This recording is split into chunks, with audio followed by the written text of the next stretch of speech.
Yes, yes, and welcome, welcome. It is a Tuesday, and it's May 26th, and 71 days since you've been able to eat at your favorite dining room. Thanks for joining us on the show today. Greg Hollenbach and Jay Parker, big show. Standing by is Troy Guard, and we'll go to Troy Guard. He is in transit right now, but I want to do a couple of things. There was a great piece that came out last night, and I wanted to play this, but Troy Guard was featured in this CBS 4 piece. Dining rooms as soon as Wednesday, but not without some limitations. Diners must wear a mask when not eating. All workers must be wearing them too. Tables need to be 6 feet apart, no more than 8 people per table. And the restaurant can only operate indoors at 50% capacity. That is capped at 50 diners. Though Wednesday will mark a major milestone for restaurants across our state, don't expect every establishment to be open. Some tell us they aren't ready, and others aren't sure they can make a profit with these new guidelines. Connor McHugh spoke with the owner of the TAG Restaurant Group, which owns several Denver eateries. And Connor, he says he is going to be very, very cautious. Yeah, Karen, for now, he says TAG Burger Bar here in Congress Park will stick to takeout and delivery, while TAG Restaurant downtown is going to stay closed for the time being. He says right now they simply need more time and planning so they can reopen the right way.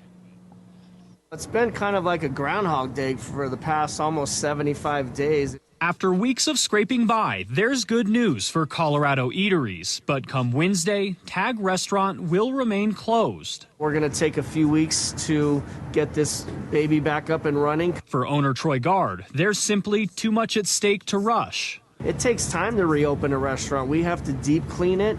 We have to call all our staff and make sure that they still want to come back. Some have gotten other jobs, and then if they haven't, we have to hire new people. We have to train them. The next challenge will be managing the new state guidelines. At TAG, social distancing will be an issue, and at Guard and Grace, the 50% or 50 guest limit means 150 empty seats. That's 25% of my business. I can't make money on 25. And Guard isn't alone. While a recent survey by the Colorado Restaurant Association found 80% of dining rooms will reopen at 50% capacity, 9% will consider closing permanently within a month, and 47% would close in 3 months. We're hearing that restaurants may be able to open in parking lots, be able to expand into public sidewalks, expand into streets, but any additional capacity is going to be really crucial for this industry to be able to stay open.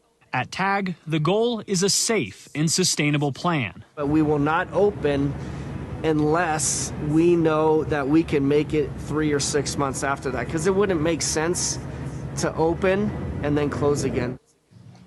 And kaboom, there it goes right there. We'll bring him to the show right now. Thanks for joining us on the stream today. And Troy Guard, we welcome you. TAG Restaurant Group, thanks for coming back to the Modern Eater stream. What's up, buddy? Thanks for having me. Good to see you, man. A lot of ground to cover, but here it is. We got the green light, and it was a little kind of murky. The state gave the green light, but Denver really didn't say much. And just yesterday, they issued a statement at 3 p.m., and I think we kind of forced Denver's hand yesterday to reiterate, is it going to be Wednesday or what? But not much lead time, Chef. We'll just start there. Yeah, that's not very helpful, right? You know, we're trying to help everyone get back on their feet.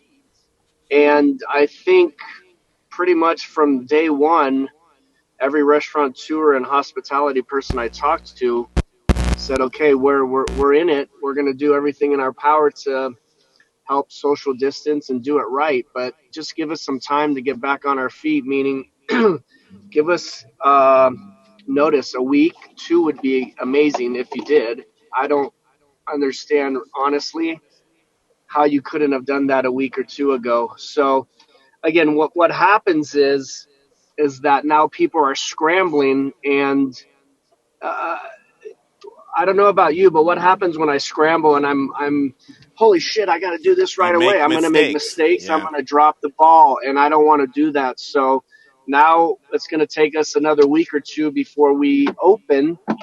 And because, like I said in that interview, is we need to make sure that we get in there and deep clean. We've got over 623 employees that we need to call back. We have to start connecting with them. And you're not going to get everyone on the first call. You know, you're going to play phone tag. So we have to make sure who wants to come back, who can come back. Then the thing that a lot of people may not even think about is, you know, all our vendors, they have empty warehouses now. They're not bringing in a lot of food. So whereas before they were bringing it in because they knew people were ordering it and they were going to go through these tomatoes or hamburger meat or whatever it is, now my vendors are saying, hey, Troy, if you want something special, it's going to be a 2-week out process to get all this food in. So now everyone's panicking and ordering, and now we're going to be on probably a shortage of food. And then thirdly is costs have gone up. You saw the meat plants and Midwest pork and chicken and beef. People have been laid off, so now not as much product has been, you know, being shipped and processed. And just this last week, my vendor told me 25 to 35 cents a pound on hamburger meat is going up. So now my $10 burger is now $13.50. I mean, pretty big jump, you know, and we have to juggle all these things relatively quickly. And, you know, the biggest one too is we need to plug in our numbers to make sure in 3 to 6 months we're still around. And that's really the biggest thing, because opening a restaurant, we're not getting any government help to buy new food. We are. Hold on a minute, guys. Someone's calling. You're fine. Can you text Scott? Lost my train of thought there. Your food and ingredients and ramping back up through vendors. Yeah. So it takes time. The government's not helping us with food. We have to do that on ourselves. And, you know, there's an inventory to bring in and it's fresh and we might not get it. And so there's a lot of different things. Again, landlords, too, are juggling all this. And I thought I heard the governor say weeks ago that he wouldn't limit the capacity because he said restaurants wouldn't be able to make money, but he would do the 6 feet apart. But yet yesterday or the day before it came out, they're going to limit it to 50% or only 50 people. So anyone who has a bigger size restaurant like we do on some of them, that would be less than 50% occupancy. And we just can't do that. So there's a lot of planning, talking. My calculator is getting a lot of work right now, plugging in numbers, punching numbers, and it's really a numbers game right now. So it's a big challenge. I've had a ton of restaurant chefs and owners texting me today. Are you opening? What are you doing? I'm like, I'm not opening. I can't.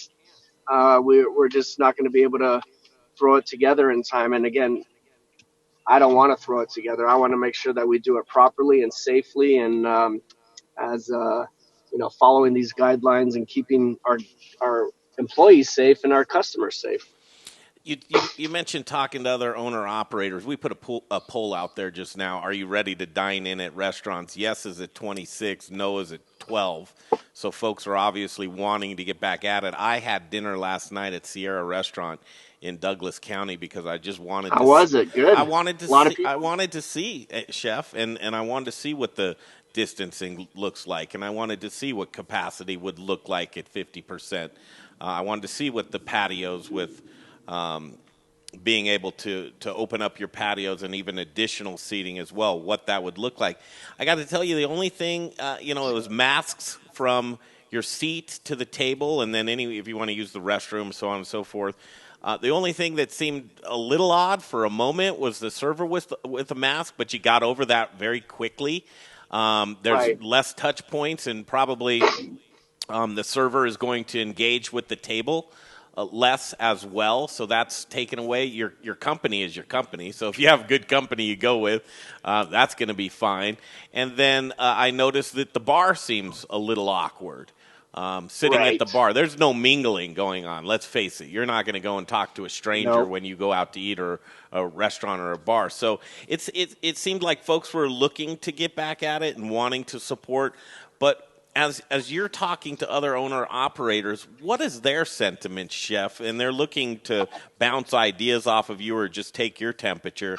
But what are you feeling that they're going to do as well? Slow and steady? Yeah, I think, it's been 10 or 11 weeks. So some people have done takeout, some people haven't. We just started 2 weeks ago and only at 4 out of the 12 restaurants. So we just barely stuck our feet in the water. I think it's different for everyone, different size space, different location, different menu. It's all around different. So when you say restaurant, McDonald's is a restaurant, Tag is a restaurant, but we're completely different. So I Truth. think we have to take in consideration what neighborhood, downtown restaurants with no um, theater, conventions, sports, Mm, even businesses coming back. It's a tough decision on how you can open or not open. So true story. I think people will want to come back. I think they're a little bored. Plus, the weather's nice. They want to get out. They want to support. They want to eat something new. But I don't know. It'll be exciting to see tomorrow what happens. And again, just want everyone to be safe and everyone to have fun and support one another. That's what it's about. We have to have each other's back at these times. Limited time with Chef Guard. He's joining us here today as we talk about ramping back up. And each restaurant, especially with you, Chef, is so much different. So there's nuances that you have to tend to for each one of those. And we're going to go over a couple of those. But from the stream, a couple of comments. Darren Kudra says, Troy, you nailed it on every point. He also continues and said, I also ate at Sierra yesterday. Food was good, but several items not available on the menu. I found that to be the case as well. We are going to have to be tolerant diners, aren't we? Yes, I was reading. I live in Stapleton, and there's like a Stapleton Post, and everyone gets back and forth. I rarely jump on there, but I saw something, and people were complaining about this and that of a restaurant, and people were sticking up for these people, and some people were bashing them, and it's like, hey, I think we're obviously trying to do the best we can. Yes, it should be relatively as spot on as possible because you're spending your hard-earned money there, but it's so different for so many people right now that we're having to relearn some things, whether it's to go take out some service, some health and safety guidelines. Even though we have a high standard, there's new ones being involved and evolved into this. So it will take some adjustment. But yeah, I think there's a lot of room for growth right now. That's for sure. Yeah, from the stream, Mark Kiefer says, I don't feel comfortable eating out. I will continue to cook and order out for takeout and delivery. I won't eat out until there's a vaccine. Sorry, I know the industry is getting hurt, but I can't risk my family, including my children and grandparents, getting sick. There's that too, folks that won't go back out. And, everything is kind of in the air, especially with staff right now. That's an interesting thing. The PPP kind of set restaurants up for failure as far as how they're working with their staff and furloughing them to make more money sitting on the bench. And, of course, Right. it's their decision. And God bless the server that I had last night. Her name was Kristen. And she just didn't want to go through the hoops of unemployment, and she got kicked out of the system many times, and she took a part-time job, but she got back to it, and she's sitting there, the poor thing. She had glasses on, and the mask is fogging them up, but she showed up to work, and there are going to be a few people like that, but there's also going to be people that have gone on to other jobs that are in other states right now, and it's like herding cats, I would imagine. And these are your people, but at the same time, people are going to move on and people are going to change their minds. But where are you with staff, and what do you need? What are your needs, and what's that going to look like moving forward with you, Chef? Yeah, staffing needs. Like I said, if they would have gave us a week or 2 weeks, we can start to plan. I don't know about you, but most staff aren't just waiting on pins and needles and waiting to come back. They're moving on with their lives too. They might be traveling. They might be, they don't want to sit in a house for the last 75 days. They might be on a drive. They might be on a vacation. They might be doing something. And now all of a sudden we're scrambling, trying to get them back. I mean, that doesn't work either, right? So, everything needs to take planning, just like the government's doing their planning. They just didn't give us any planning. And I wanted to say something to that other gentleman, Mark, who said he doesn't feel safe eating out. And, I would concur on maybe some places, but most restaurants have a high standard of cleanliness. They have to follow health and sanitation. They get dropped in unexpectedly all the time. And, pass with colors. I mean, we take this stuff seriously. It's our livelihood. Again, not everyone does, but I know a lot of restaurateurs work really, really hard on keeping their guests and keeping their customers safe and happy. And that's really the main goal.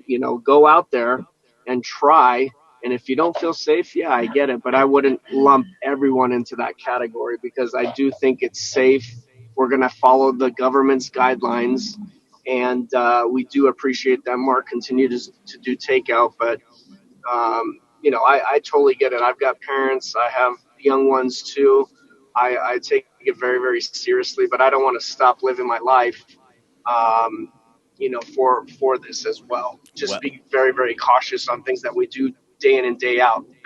I mean, just driving on the freeway on the way, as I was talking to you, someone ran a red light. If I hadn't been paying attention, boom, there I go. So I wouldn't be on this call with you right now. Oh, well, please. It's got to be safe all the time. Yeah. Got to be safe. And I talk to our audience about follow your instincts. Trust yourself. If you are in a position to where you feel that a business establishment is not doing the right things and you don't feel comfortable, move along. Make sure that you're wearing your mask. Make sure you're doing the things. Make sure you're abiding by the things that would help everybody else feel safe as they go out. So trust yourself, and then trust the businesses that have shown you throughout the years that they really care about those things. And you're so right. Restaurants, none other. Darren on the stream says, is that the CEO of Garden Grace in the back seat? It is. Say hi, Grace. Hello.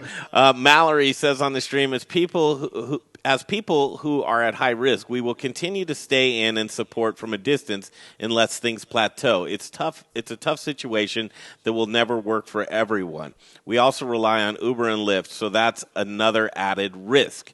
John DeTiro says, why so afraid to dine out? There are more hands on your to-go boxes and bags than dining in. Mallory says it's not the touching, it's being exposed to multiple people whose status is unknown. Any thoughts on any of those comments, Chef? Yeah, so I mean, again, yeah, you don't even know if, from what I've read and heard, you could have the virus and not even know it. So yes, we're going to take every precaution. And again, it's just being about safe and cautious every single day. You just wash your hands. If you're not feeling good, don't go out. Stay home. If you feel great, go out and have a good time. But yes, it's just about being smart. Everyone's got smart brains out there. Just be smart. Be cautious. Understand your body. Look at the environment you're in. Stay away from a lot of people. Again, it's just being smart and safe. You mentioned no other way. You mentioned in that excuse me, CBS 4-piece, kind of like Groundhog's Day, every single day. Well, now it's opening up a little bit, and I would have to imagine that folks are saying, okay, Chef Gard, we look to you as an industry leader, and didn't you have the foresight that this day would come? And we really want to get back to your restaurants. Are you dragging your feet, or do you have a plan in place? Is there a time when you can give us that we can get back to eat in your restaurants, or how are you going to approach that with folks that are really wanting to see what you're doing? Yeah, I mean, obviously, we've been working on a plan for 10 weeks. What kind of guidelines? We're even going above and beyond what the government and our state is telling us to do or mandate. We're going to make sure that everything is healthy, safe, clean. That's our number one priority. Next, we're going to go. We have to adjust, just like I said last week. All of a sudden, I get thrown all these food costs. Now I have to redo all my menus. Again, being thrown this last minute curveball. Now I have to call all my staff. We had everything. Everyone knew what the plan was. Hey, when we get the word, we'll let you know, and then let's plan because we got to go in and clean. We have to go in and organize. We have to see who's coming back, who's not.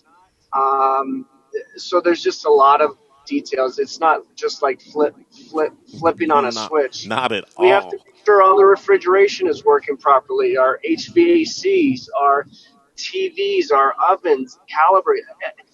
It's been sitting like that for 2.5 months for a lot of people. Some are doing takeout. It's different, but I walked in the Tag yesterday. I haven't cooked in there in 2.5 months, so it smelled, not like a fresh restaurant because it's been kind of just standing there. We got to get some life into that place. You're listening to the voice of Chef Troy Gard, and if you wondered what it takes to get a restaurant up and going, these are what we're talking about. So you folks that think that it's just as easy like Wednesday you get the green light, no, it doesn't work that way, does it, Chef? You can't just get no, it doesn't at all. So expansion and additional spaces and provisions and variances, is any of that on your mind, or are you just working within the parameters of which you've always worked, Chef? Yeah, I like that the governor and mayor are thinking outside the box and, letting us do extra patio space or closure of streets. And again, that's good communication and good working together. Like, hey, what can we do to help each other out? But again, we're in Denver, right? The weather changes quickly here. It's sunny. It's hailing. It's raining. It's windy. So you have to think about that. Do you take your patio furniture in and out? And, I don't have an extra 10 tables and 40 chairs just laying around. Do I go and buy it? Do I rent it? There's a lot of considerations, that go into expanding this. I think it definitely does help. If it worked to a T, it would be great because that gives you a lot more seats outside to expand and to get more people in, to make that revenue stream and to bring more staff back on. But it's again, it's all about planning. What happens if this happens? Where is everyone going to run to? And we've done it before on Larimer Square, where we've had dining al fresco and closed the street and spent thousands and thousands of dollars on tables and chairs and tablecloths and you name it. All these beautiful things, and then the rain came in, and then what happened? We had to postpone it, and people, are upset. And where do I go now to eat? It's 7:00. So there's going to be some challenges, but I do like the fact that we have thought outside the box, and I love that. I'm anxious to see how that actually pans out, to see if you can create an experience in a parking space. I think it'd be cool. I'd like to see how that's going to work. So for the folks that are out there, these are the same questions, and that's why people are tuning into this stream, is the exchange of ideas, and you've been giving us so many ideas lately. So you and your team, you have a great team. Most of your team's in your car right now. But going forward with nuances for each restaurant, how is each restaurant a little bit different, and how are you going to treat the pecking order? Will Tag Burger Bar, which comes first? And I'm just trying to see what the lay of the land is here. Luckily, we have a few extra restaurants, so that's the hard decision, knowing which ones to open first. But we'll probably go. Well, we are going to go with our neighborhood restaurants first: Rhino, DTC, Highlands, and Congress Park, and start those first, and then look at it the next week. When can we open up some more restaurants? Down in Houston, they just went to 50%, so we're slowly pushing the limits over there. But as far as Denver, it doesn't make any sense to open Garden Grace, like I said, and I can only seat 50 people, and the building that we're in is only 10% occupied. So there's 1 million square feet and only 10% occupied. Who's going to come in and eat? I don't think, someone from, outside of downtown Denver is going to drive all the way downtown just to, eat at our restaurant, even though it might be tasty and you might be craving that. But I think you just have to be smart about it all. So we're going to take it, again, day by day, week by week, see what other people are doing, and see what really the customer and the guest want. They're the ones who are really going to dictate what we do. Are they going to come out and be ready to eat, or are they going to be slow to come out? And they really drive what we do. I can sit here and say I'd like to do A, B, and C, and D, but they're the ones that are voting with their wallets, right? They're the ones that are going to come out and really feel the necessity or safety or the trust. And so, we're going to do our best to make sure that they have all those. What have you learned from the opening in Houston? And I just have a couple more for you, Chef. I know you got to get going. Sure. What are you learning from your opening in Houston? We're downtown in the financial district, the Garden Grace in Houston and the Garden Grace in Denver. So I would probably wait because we opened there a week after the governor said go ahead, and it's been a slow testing things out. And I would just, I'm cautious. Let's not just say, okay, let's go because the governor or mayor said it's time to go. Everything's got to align properly. So Houston, I probably would have waited a little bit more. But, we're doing a little bit here and there, and we're getting the word out. We need people downtown. Coming out to eat and getting back in their offices. So. Absolutely. One last one for you. You're a fighter. You love a challenge. What's keeping you motivated right now other than your beautiful family? The fear of failure keeps me going. Yeah. Like I want to be successful, and successful to me doesn't always mean dollars and cents. It means having a great team, having great hospitality and food, having a great working environment. People, like what we do, and that's success to me, and we can help out our communities. We love you here in Denver, Colorado, my friend, and anything we can do to support you. We like checking in with you, and you take time out. Thanks for doing that. Oh, my goodness. Anything you want to leave us with before we catch up with you again in a week or two? No, just, continue to be safe, continue to educate yourself, continue to be cautious, but also, get out there and enjoy yourself. Life is beautiful out there, and a lot of people are doing a lot of good things. And I don't like the media scaring us, but we like the media letting us know what's going on. But, we got to get out there and check it out for ourselves, too. Absolutely. Do you know this guy? The next interview that's up, do you know Eric Hyatt from Angelo's? I think you can see his face right there. Yeah, what's up, Eric? How you doing, buddy? I muted him. Can you hear me? All right. He says hello, too. Okay, Chef, we'll let you go. Thank you so much. We'll check in soon. Bye. All right, you guys rock, man. Have a great day. See you soon. Bye-bye. Go Denver. Go Denver. Oh, man, that was good stuff. Hanging out with Chef Gard for a moment here as we look to the day before, and every restaurateur is doing it different. And this operator right here, I love this guy. It's Eric Hyatt. He's at Angelo's right now. Good to see your face, Eric. Hold on, I think. Getting your audio here. While we do that, I want to tell you about Brews Beers and Brews Beers. One of the community leaders. Better? Yeah, that is great. Let me do this live real quick. Brews Beers, as they're navigating through trying to stay open, they've got an idea for you, and here's the idea. Basically, if you buy a $50 gift card to Brews Beers, and you can get that online, this is just a no-brainer. You love their beer, you're going to drink it anyway. So for every $50 you spend, they're going to give you a $10 Amazon gift card for supporting them through this difficult time. I'd go to Brews Beers, B-R-U-Z, beers.com. Eric Hyatt, what's happening, my friend? How are you doing? Good, man. Thanks for taking the time out. I know busy day, and tomorrow's the ramp up. I had an actual I don't know, 15, 20 minutes with you on the phone yesterday, and you laid so much good stuff on me. The brain trust over there at Angelo's and Carboy and Ivy and Logan Street, you guys, I look to you of kind of like what's the innovation out there right now. But give us the lay of the land. We'll talk about Angelo's right now. First of all, you're going to open up tomorrow? No, we're going to open up on Thursday. Well, we're opening up to reservations on Friday, and we're going to be very soft about our opening on Thursday. We're just going to take in walk-in guests on Thursday. We just need the time to keep our staff up to date. We did some training today. We'll do some training tomorrow.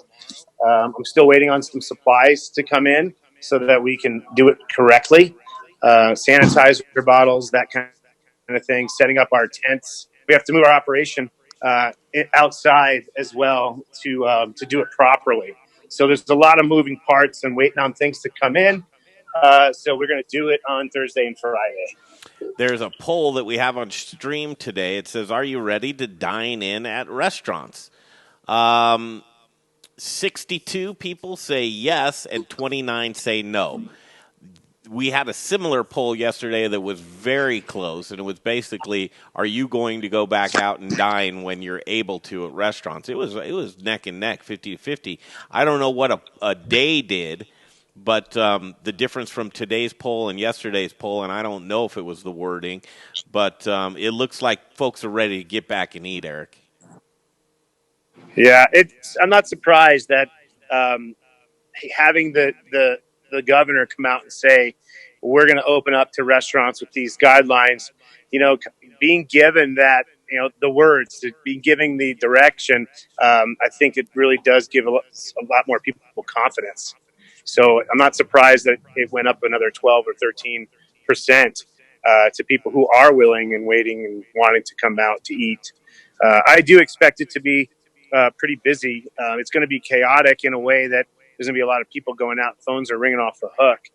But we have a really good plan in place here as far as managing our we're going to do some reservations, managing our call ahead system, and how we're going to handle all of that. It's just a matter of having more employees on staff separated throughout the establishment so we can do it properly. We got our tent set up out here. First of all, Eric, I've had birthday parties on that deck, bar mitzvah. I mean, everything growing up on that patio. I think I've had it. Don't go too far away from. But there it is. It looks a lot bigger now than. It looks a lot bigger now than when you were probably here. Yeah, stomping around. Oh my goodness. Yeah. Okay, you're showing us the distancing here. So it's not that you've taken out the tables. You haven't left tables and then marked them off. These are distant. Yeah. It's a little messy. We had an employee meeting today, so we had the staff kind of sitting around the patio. So they moved tables around and so it's a little messy as it is. But we had to fix our lights up here and all that. So anyway, yeah, we took tables away. We're going to use them. We're going to use them in other areas. Like out here, we have. I don't have the cover on it right now because it's a little bit windy, but it's our outdoor tent that we're going to be using for our takeout. Wait a minute. Hang on. Did it took a pandemic to get that back alley paved? Yeah. Looks good, huh? It looks awesome. It looks incredible, man. Yeah, they did a good job with it. Oh, my goodness. We fixed in the potholes and everything. That's so funny. Do you get thanks for noticing. Do you get to use those parking spots right there for dining? Did you get a variance for out back there? We didn't. We have a small kitchen, so adding more tables, we could have almost doubled the occupancy space of our restaurant by putting tables out there, but our kitchen can't handle that kind of volume. It's a pretty small kitchen. So with that in mind, we have to be considerate of like what, how many guests we can seat at a time and how the orders are coming in. So I think that we're just going to keep our footprint in the patio. We did our spacing in the main restaurant as well. We do have a couple tables in the front patio. And then we also have our banquet room, which will be able to seat another 8 tables in there. So that's the name of the game. Space between the tables, the 6 to 8 foot spacing. We have We have some sanitizer stations in each room that are going to be set up for customers to use. We have a limited number of employees, so there's not as many people around. We're also going to be limiting the time that guests can stay while they're here to about an hour and a half. Obviously, we're not going to be, wheeling people out after a guest's out. But, we're asking our guests to limit their time to an hour and a half. And it's just a guideline, and it's not something that's going to last for a long time. We just want to be able to handle the business that's coming in a proper way. And we think that that's one of the tools that we could use. Fantastic. You talked about a staff meeting. Do you have much staff? Did they all come back? I mean, talk to us about your staff situation. I have two people that didn't come back. They're both in the kitchen. One moved to Florida, and the other one moved to Montana. So everyone's coming back. We got a full staff. I didn't lose one kitchen employee other than those two. They worked throughout the whole shutdown.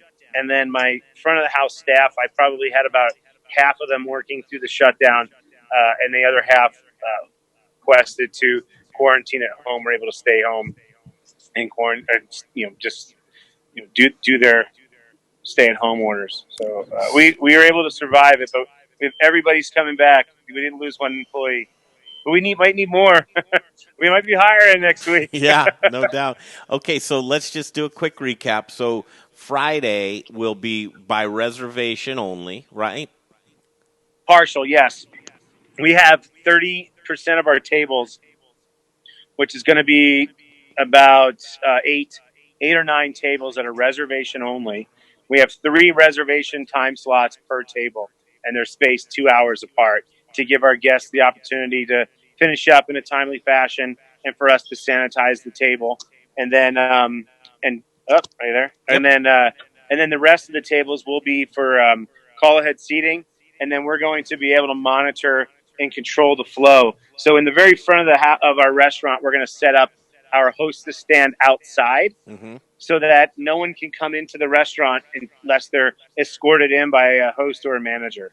And masks? Will you have masks available?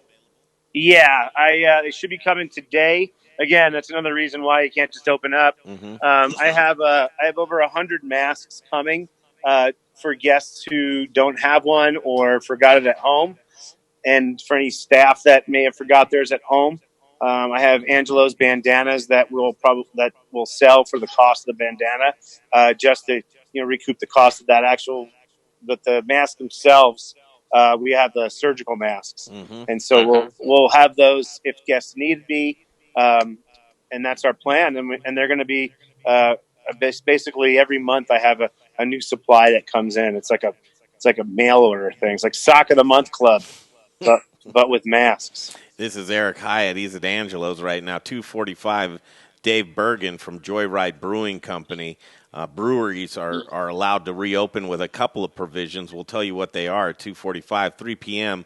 It's Ian Kleinman from the Inventing Room will be on as well. You heard from Chef Troy Garden, Eric Hyatt right now. The reopening call that was happening with the Colorado Restaurant Association, and I think it's on now from 2 to 3 p.m. What kind of information was going on in that call, Eric? Were you on that? I was. It was like more of a question and answer deal. The capacity, they talked about the guidelines a little bit more in depth, what they meant, what the reasoning behind it was, how to handle an outbreak, or how to handle if a customer gets COVID. I got my phone call coming. Oh, dang it! Yeah. Was that your phone call? Do you got to get? Well, it was a guest calling. I don't. Now that we had everybody in here moving stuff, everyone left. So there's just 2 of us here now. Call back. Call back and order that pizza. Order that delicious pizza and call back. They're all right. Someone grabbed the phone. Okay, cool. But we are. There's just information for the. It's still going on, but how are you going to handle it if one of the employees contracts the virus? What do you do if a guest calls and says they were eating in the establishment and they call back and they say they have the virus? So I encourage anybody who's watching this who owns a restaurant, contact tracing is key.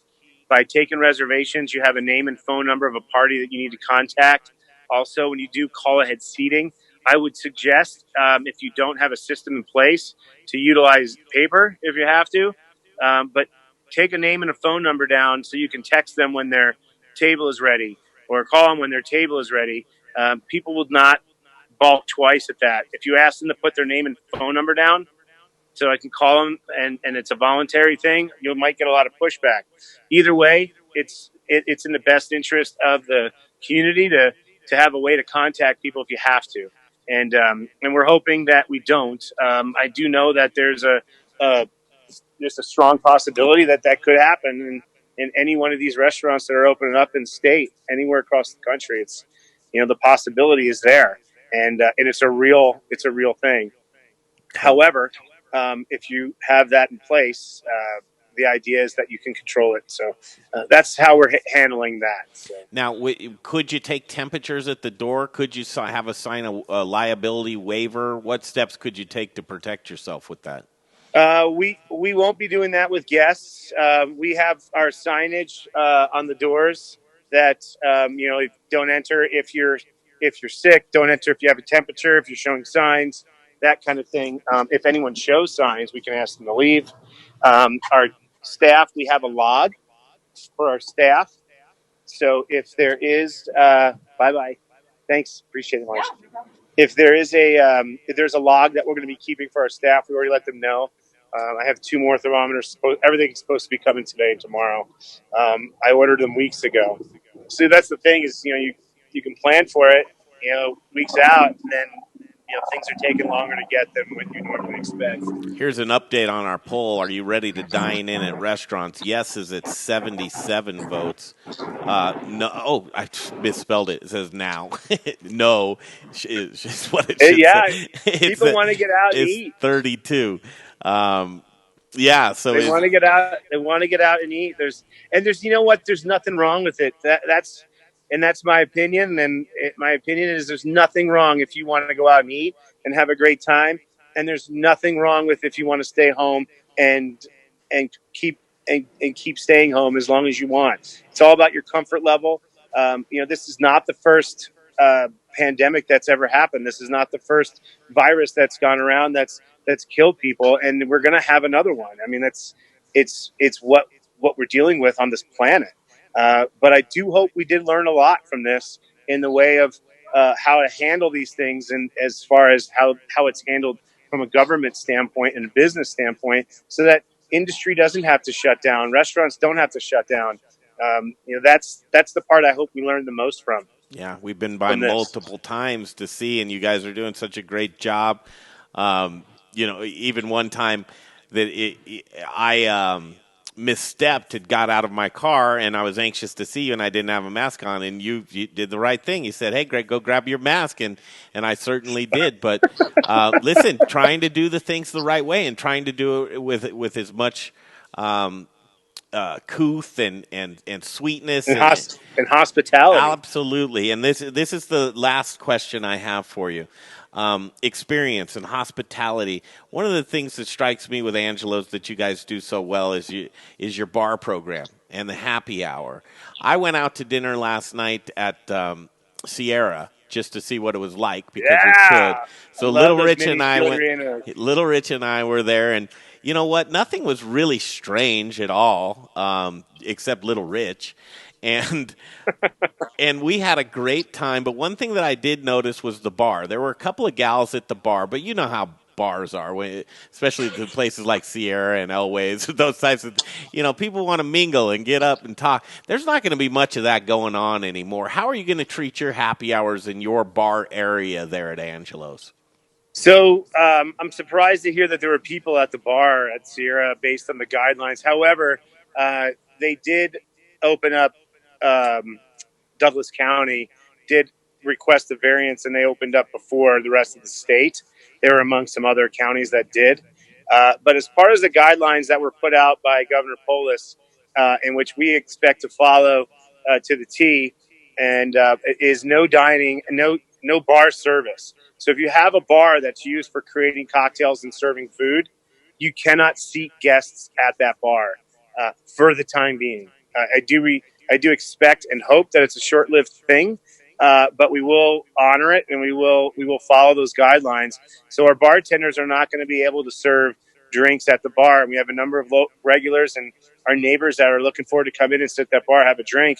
They're just going to have to wait a little bit longer or sit at a table. But we are bringing back our happy hour. We actually added to it. So real quick, a little plug for Angelo's on 6th Ave in Denver. Yes. We did a to-go special where you can get a 16-inch one-topping pizza and a bomber bottle, which is 650 milliliters of carboy wine for $20.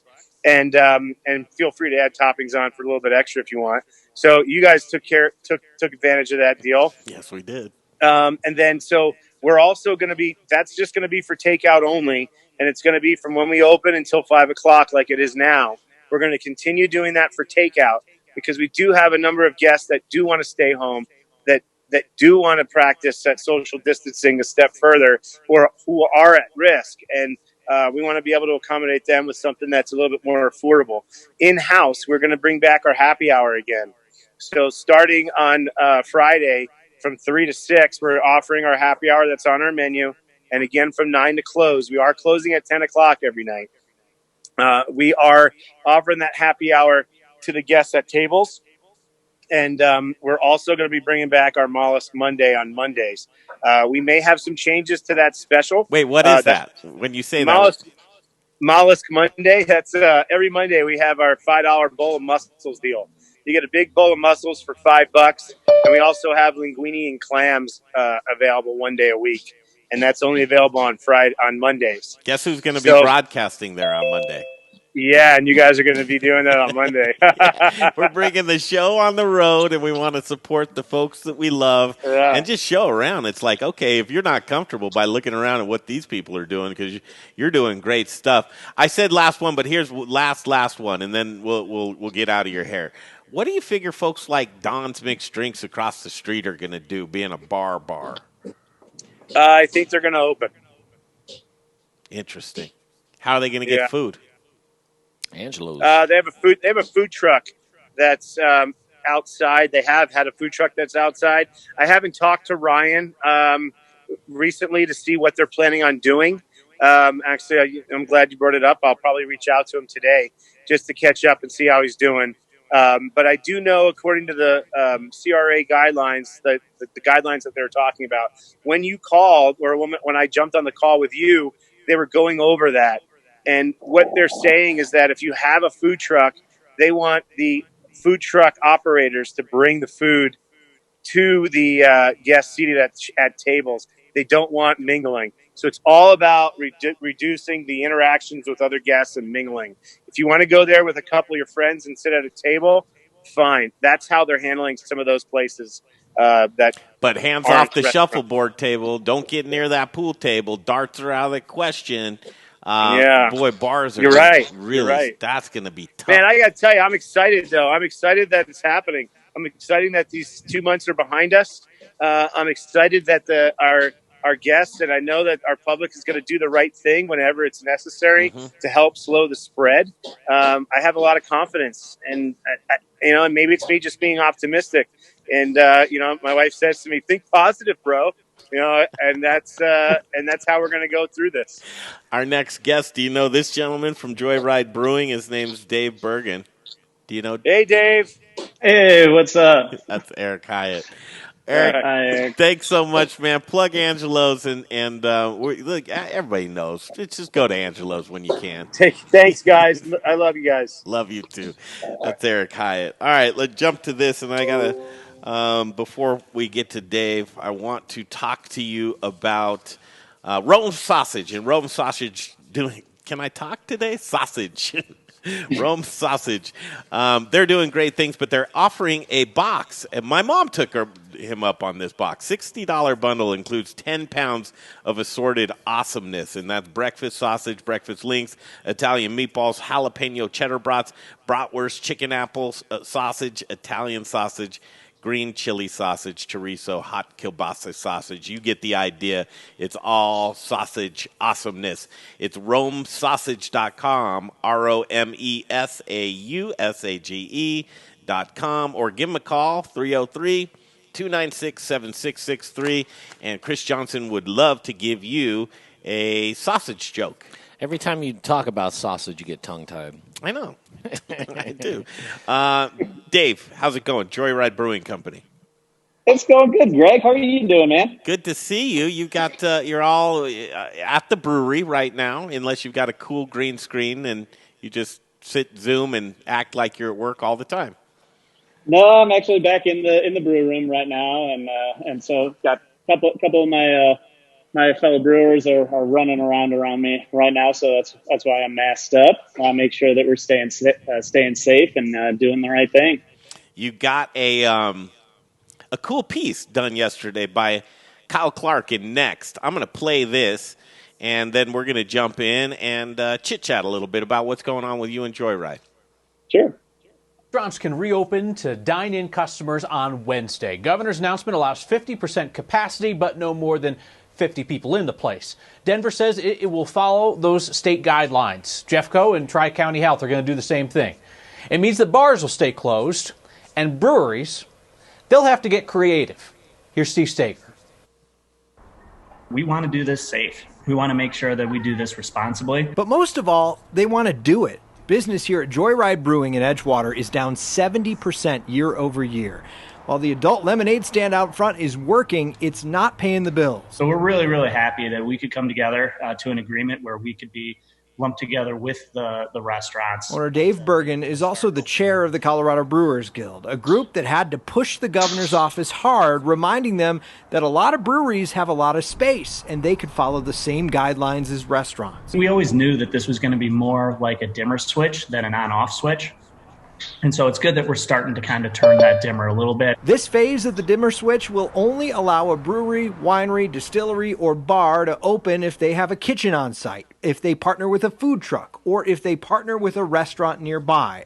A rule that means a lot of these businesses are going to have to get creative. We'll take care of them. They'll take care of us. It'll work out great. Providence at 5280 is a tavern down the street from Joyride. Bergen and Providence owner Cody Ford have worked out a deal. The tavern will be the go-to restaurant for the brewery, able to fill in gaps when food trucks aren't there. We can have a doorman or a barback or someone like that run that food down to them. Being able to offer people some choice between the restaurant and the truck, I think is going to be good for us. Joyride and other breweries are effectively becoming temporary restaurants. Just the latest thing you'd never expect in this age of COVID-19.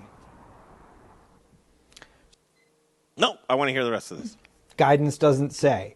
It does say that breweries can't just skirt around this by heating up a microwave pizza for you or telling you to get on your app and order something on Grubhub.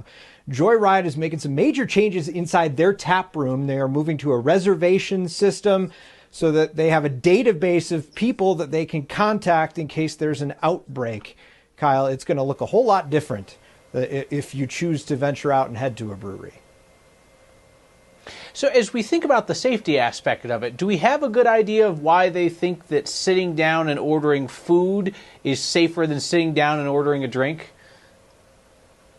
We have asked the governor's office about this. They say that you can feasibly follow health guidelines in the dine-in setting, and then they have to reevaluate things. We haven't really gotten a straight answer about that. That is a question. You could think that when you drink, your inhibitions tend to go down, and then you wonder about social distancing from there. I think there are going to be some people who have to get shoveled out of restaurants who might run into that exact same problem. All right, Steve Stager, thank you. All right, that's a topic, right? I mean, that's truly a topic going on right there. So, yeah. What's first of all, and we'll dig in, but what's your best guess of why you have to have food with your delicious craft beer? Yeah, I mean, I think they touched on it a little bit. Is what the I think what their concern is, and we still haven't gotten a direct answer ourselves, and we've asked a few times, is that with alcohol, it does tend to lower your inhibitions. You may be more inclined to be more carefree with the social distancing guidelines. And I think that's why they were trying to exclude us at the beginning. But I think what they realized is that there's no difference between going to a brewery and drinking responsibly and making a reservation at the Olive Garden and drinking 5 bottles of wine and not ordering any food. And so when they recognized that that was a distinct possibility, I think they realized that they had to include us into that as well, and with the food aspect of it. It definitely adds a different wrinkle to this, but for us at Joyride, it's not going to be too much different than business as usual. We're used to having food trucks here just about every day anyways, so it's not going to be that much of a change. The biggest change is that we're not allowed to operate whenever the food truck isn't there unless we have other forms of arrangement going on. So as the news clip specified, we partnered with the Tavern across the street, Providence at 5280. We're good friends with them, big supporters of them, and they've agreed to be our to-go restaurant and bring it over to us. If a food truck breaks down, has to cancel, yada yada, for the variety of different reasons. So it's going to be a little bit different there. But as far as the exact reasons why they think it's safer to go out with alcohol as opposed to food or not, it's a tough one. I'd love to be able to get the exact answer. Well, I mean, I think we know, and we all kind of shimmy around it, but let's just address what it is, and I think that would be a cool, sustainable model if you could continue on with those partnerships with the restaurants. Yeah, and I think it would be cool to continue on. What's going on right now is I was on a call with the LED before I hopped on with you guys when we were trying to do our pre-show screen and everything like that. And what they were saying is that they don't want third-party apps to deliver to breweries at all. It's not that they don't want that to be the primary form of it. They don't want that at all. And they don't want people bringing in their own either. That it's kind of like if you're going to operate as a restaurant, I can't walk into the restaurant across the street with a bag of someone else's food, and I can't have Grubhub, bring me delivery while I'm sitting at another restaurant. So they want us to operate as if we really are a real restaurant. So that's going to be different. I think that will, be okay for the time being. But I mean, let's say we have a taco truck out front, and someone's like, I don't like anything that's on that menu. Unfortunately, other than going through our restaurant partner, there's not going to be any other option for them. If they're like, oh, I really want some, a burger or something like that, they're not going to be able to do that for the time being. So I do think that these restrictions are going to be temporary. The governor's executive orders can only last for 30 days. So in about a month, either these will be renewed, amended, or removed altogether. Who will? So let's talk about the folks that come into the tap room. How many of them are looking to go in and eat anyway? I mean, how many people will take you up on that anyway? I think during normal time, our food trucks were pretty popular, and so we'll see what people are comfortable with as far as what they want to order and what they how they want to operate. I mean, to me, it's a pretty Colorado thing to walk to a brewery, hit up the food truck on your way in, sit down, and enjoy your beer. I think that a lot of people have been eating out for a lot of this quarantine. So it's not that they have a distrust of food prepared by someone else. So I think that we actually will sell a decent amount of food, but it will be going directly through the food truck. And to be clear for everyone who's watching, you're not required to buy any food if you come to the brewery. It only has to be available. Absolutely. And what I'm really concerned about is on the other side of this, I just want to see Joyride and my other favorite breweries still standing. Give you guys every available option to continue to keep operating. And as we talked to Bob Pease from the Brewers Association time and time again, and it's bleak and it's dark because a lot of the emphasis is being put on getting restaurants going back up, which is cool. But let's not forget about our breweries. And before I let you go, the adult lemonade stand, man, I mean, I don't know, that's over the top. That is just such a cool idea. Obviously helpful, but that's not going to be the end-all, be-all for you guys. But how'd you come up with that idea? I forget exactly how it was. I think it was either like the first or second day that we had to be closed down, but we knew that we could still sell beer to go. Is I made a social media post and said, just kind of jokingly, come on down to our lemonade stand. We'll be open from such and such to whatever. Hey, Jay, did I lose you? Go ahead. Did you lose me? No. We've Dave, we got you, I believe. We're getting our, if you just continue on, we're getting our other guests lined up as well. Sorry. Got it. Yeah. So we just kind of started it as a joke. And then I used it like the next day and used it the day after that. And then we started thinking that it would be a really good idea to kind of capitalize on this a little bit. And so we had a local artist that we work with a lot, and he developed a T-shirt for us, kind of with the drawing of like our baby elephant, sitting behind an actual lemonade stand. But instead of saying lemonade, it said beer, and complete with backwards R's and everything like that. And we decided to get T-shirts made of that to help support our staff. So we're all the profits from those shirts are being split between our staff, as well as a program here in Edgewater that's helping out with those who are needing some assistance for food delivery during these times. Count me in for a T-shirt, if you don't mind. Yeah, you got it. We're running low. Are you? They've been popular. I take an extra small, so you probably have an extra small around there somewhere. We do actually. Okay. But we're gonna get more reordered. And then after we got the design made for the T-shirt, we were kind of like, well, maybe we should actually just build a real like lemonade stand with some leftover like plywood that we had in the back. And so we actually just moved it today. It was in our second garage door. It's now moved to the first garage door, if you're familiar with our space. Yeah.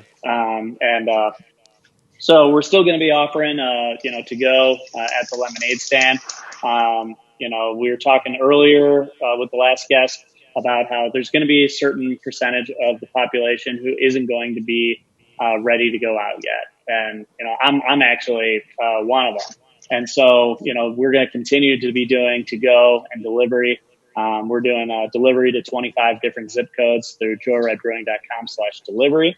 And so you can log on and you can get some Joyride delivered that way if you're not yet ready to venture out into a tap room. But for those of you who are willing to get out to a tap room, we're going to be following the governor's guidance to the letter of the law. Everything's spaced apart, making sure everything is being wiped down constantly. We really want to make sure that we do this the right way. It took a lot for us to get included into this order, and we don't want to spoil this opportunity. I know you'll do it right. Rebecca Berry says they are top-notch owners. Love Eric. You know what, Dave? So here's the deal. When are you going to? Did you just say that you'll be open Wednesday? Yes, we're opening tomorrow at noon. We're going to be open from noon to 10 every single day. Noon to 10. Fantastic. We want to get down there and support you, and your patio is awesome, too. Thank you. Give the address, my friend. 2501 Sheridan Boulevard in Edgewater, right across the street from beautiful Sloan's Lake, or you can come see us at joyridebrewing.com. There he is. Dave Bergen, Joyride Brewing. We'll catch up with you soon, man. Can't wait to cheers you with a beer. Thanks, guys. Appreciate it. See you, man. We'll do one of these. And Yeah. Let me play one, actually. Cool. A little message here from the Spice Guy. First, we partner with the best farmers in the world, and then we tell them, we will take it all. Process whole spices daily, blend custom spices to order, keep it fresh, safe, and flavorful, all so that you can get back to doing what you do best. So whether you're a restaurant, a food manufacturer, or an at-home cook, be sure to visit The Spice Guy at www.thespiceguyc. All right, sweet. Back to the show. Thanks for tuning in. It is a Tuesday, May 26th, and got the green light. The state gives the go-ahead that restaurants can resume business tomorrow, Wednesday. It'll be the 27th of May, as we sat on the bench for over 70 days with dining rooms shut down, and it's taken its toll. We've kind of taken a deep breath and said, oh, my goodness, we can get back at it.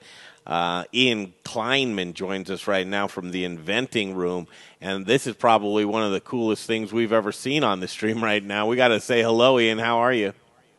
Good. How's it going? It's going really well. What in the world are we looking at right now? Cotton candy? Yeah, that's our glow-in-the-dark floating cotton candy. It's actually floating on a superconductor magnet. No, it's not. Yeah. It's floating. All right, that happens every day. Get up on top of that thing and show us the gap there. I want to see that. Yeah, it is floating. Okay. He's telling the truth. Very cool. Man, first, while you're showing us around, talk to us about the Inventing Room. So we are a Willy Wonka theme dessert shop. We're located at 29th and Tennyson. And we're going into our third year at this location, but we've actually been catering for about 13 years now. So this space is, it's pretty fun. We have the guests come in, they go and take a look at our menu board, and then you can actually watch the whole entire process as your desserts are being made from start to finish. Hey, watch that thumb, chef. Watch the other. There we go. Thanks, babe. I'm sorry I called you babe. That's okay. the day's young. That's right. Go ahead, Chef. Continue on telling us about that. And I know you, in particularly, kind of the look or the experience. You grew up with experiences. You love to see tableside cooking, right? That really left a big impression with you. Yeah, I actually grew up in Breckenridge, Colorado. I worked at a restaurant called Stein Erickson's. And the big thing there was tableside cuisine. So they had the old school Caesar salad and steak au poivre and bananas Foster's. And, you know, from a very young age, I saw that, you know, if you can be right in front of the guests and kind of show them what you're doing, plus a little bit of a show, it brings that entertainment value. You know, I think great food is really important. Awesome service is really important, but you know, people really are looking for that entertainment value when they go out. They want an experience that they're going to, you know, remember for years to come. It'll be soon, I believe. You'll be activating this space again, and these are the type of spaces that doesn't translate well with curbside delivery and curbside and delivery, right? You've got to be immersed in this experience, but you'll be doing reservations here again shortly? Yeah, we actually came up with a really fun program. So we've been kind of embracing this situation right now. And what we're going to do is a program called the Science of Desserts. So I see a lot of customers come in the shop and they'll get their desserts and they'll actually stand right behind me for about a half an hour and just kind of watch me and ask questions. So we thought it'd be really cool if you can come in and we can take some time with you and actually make some desserts and explain the process of what we're doing. So the Science of Desserts is going to be a 4-step process. We're going to talk about liquid nitrogen. We're going to talk about chocolate. We're going to talk about sugar. And then we're going to end up in the glow-in-the-dark room where you're going to be able to experience some cool glow-in-the-dark food. So, but I really love kind of breaking everything down to the science of food. And I really love doing that with kids because, you know, they're really inquisitive. They want to know what's going on. And I actually had an experience when I was a kid with a chef that I think really molded me into, you know, down the career path that I'm on today. So, you know, being able to take a little bit more time with the guests, I think is going to be a lot of fun. Oh, my goodness. There's a little kid in me that loves this stuff. How much of this can you do with us today? Can you do any of that with us today? Yeah, we're actually going to so one of the textures that we make with liquid nitrogen, it's called space foam. And it's like a flavored whipped cream. And actually one of the really cool things that I like to do is to go to antique shops, and I like to find these old chocolate molds. So this would be something that they would use to make chocolate back in the 1800s. You don't see them a lot because they melted a lot of them down for the war effort, and then we've moved into silicone, so we don't use them as much anymore. So I've actually made it a mission to grab as many as I can and repurpose them. So what we're going to do is we're going to dunk that whole mold into liquid nitrogen, and I'm just going to get it super cold right now. And then this is our space foam that we have in our container right here. So as this is chilling out, it just takes a couple seconds. So, so this texture demonstrates why we use liquid nitrogen, and that's to manipulate textures. So we would never be able to do this just by putting whipped cream in the freezer or, any other kind of technique. This is only something that we can do with nitrogen. So I can tell by the sound, it's kind of stopped bubbling that this is super cold. So I can kind of show you how that looks. Ooh, yeah. This is Ian. And then I'm going to take some of that whipped cream, and I'm just going to fill it up in the cavities. Whipped cream. So this is like an Oreo whipped cream. We also do baklava for the adults. So I'm going to take this and I'm going to slam it together and then set it back into this nitrogen. What do you think's going to happen, Jay? I don't know. I mean, I like ice cream balls or whipped cream balls. So what we get is this little egg. That's just like the mold that we put it in. So it's Oreo flavored. For those of you tuning in, we're in the inventing room right now with Ian Kleinman, and you're welcome to be able to see this. Kids have got to love that, right? Oh, yeah. And what's going to be really fun about this program is we're only selling 10 tickets per session. So it's going to be a 30-minute session.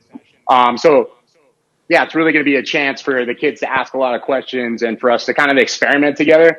Some of the best techniques that I've found or seen are just like, I'll be at a dinner party making ice cream for the kids, and Grandpa will bring up a bottle of Jaeger, and we end up making Jaeger taffy or something fun like that. So, yeah, it's always a party. It's always pretty fun.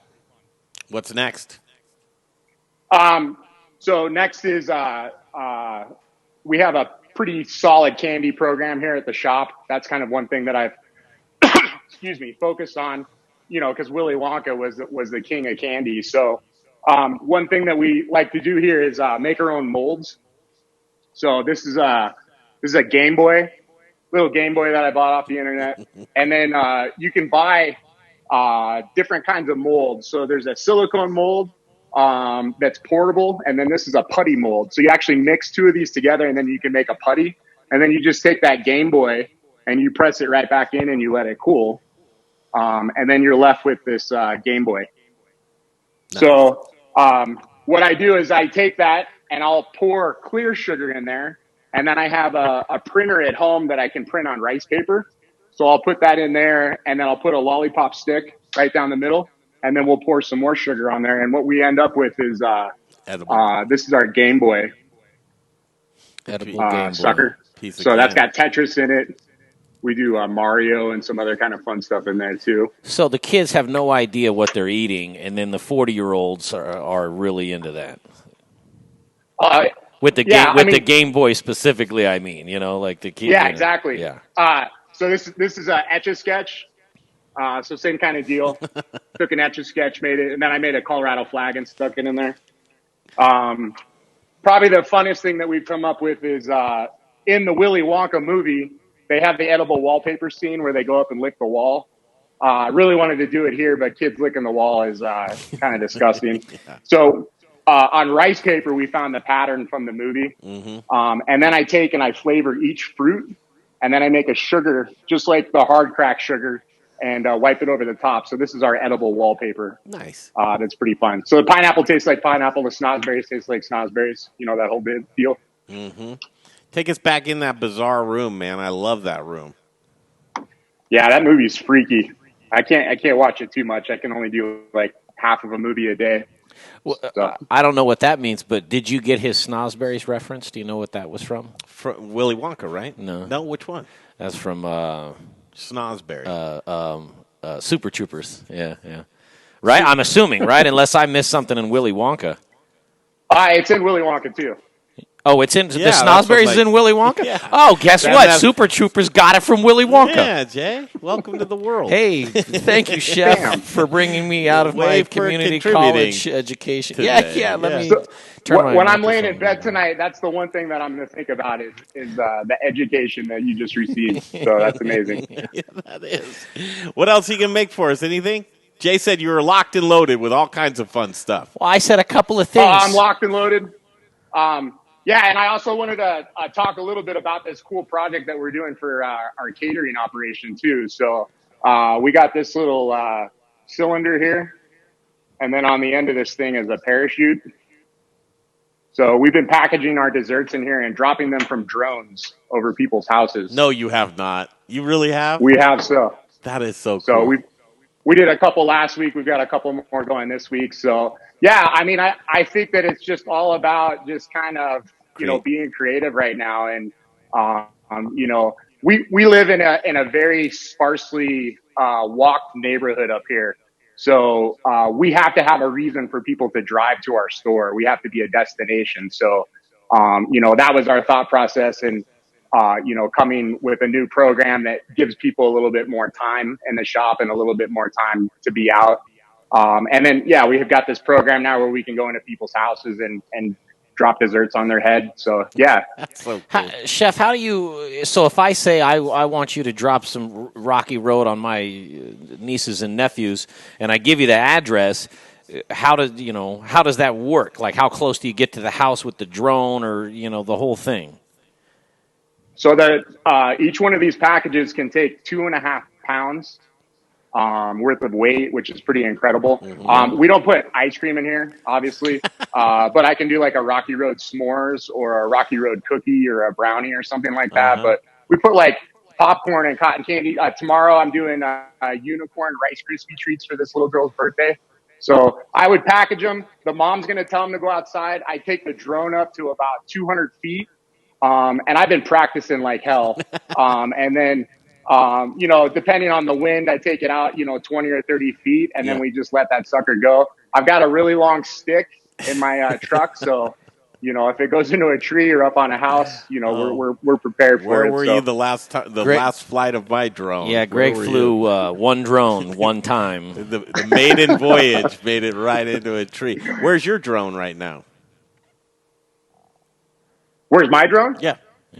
Oh, it's at my house. Oh. It's getting charged up for tomorrow. So if somebody books a drone thing, because I'm thinking you're sending drones out of the top of the inventing room, and you're programming an address and the drones. So it's like, okay, so you kind of go out to where it's at, and it's a one at a time thing, is what I'm saying. How can people? I'm actually a licensed pilot, so but there's lots of places we can't go. What do you mean? I don't know. What do you mean a licensed pilot? Like a real pilot? Yeah, I took this online. You can do anything online these days. Yeah, drone pilot is what pretty much anything. Not like a licensed commercial airline pilot. Yeah, I'm not a drone pilot. Are you talking a drone pilot or like a Cessna? Yeah, drone pilot. Oh, a drone pilot. Oh, okay. Yeah. Welcome to this show today. Well, I mean, that's a genuine thing. When he said no, pilot, I get it. All right, can you take us back into the black light room for a minute? Yeah, absolutely. Get in there, and as you're doing that, tell people how they can get a hold of you. It was a pleasure having you on the show today. Oh, it's such a pleasure with you guys, too. So if you go to tirdenver.com, you can actually buy your tickets. The golden ticket. The golden ticket, exactly. So we're doing it starting every hour, starting at 11 o'clock, and we're going to 4 o'clock. We're just going to do those time slots for now. And if it gets, if we start selling some tickets, we're going to open it up and do a little bit at night as well. We also have a food cart. If you remember the Justice League of Street Food, long back ago, we had a nitrogen cart that we used to do for that. So we're going to have that out on the patio some nights, depending on catering. So, but yeah, this is our main program this summer. I think it's going to be a ton of fun.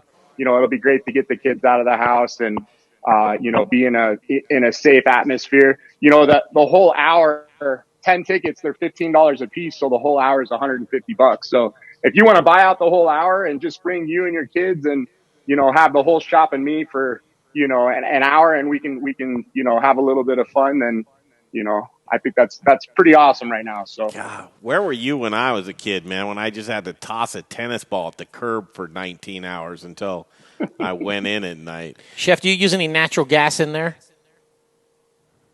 I use tons of different gases in here. Yeah, we've got carbon dioxide. We use liquid nitrogen. The fire department loves me. So, Chef, we're going to let you go. We're going to catch up with you soon. Good luck, and it looks like a ton of fun. Can't wait to get in there and see it for ourselves. Thanks, guys, for having me. I appreciate you. You bet, Ian Kleinman.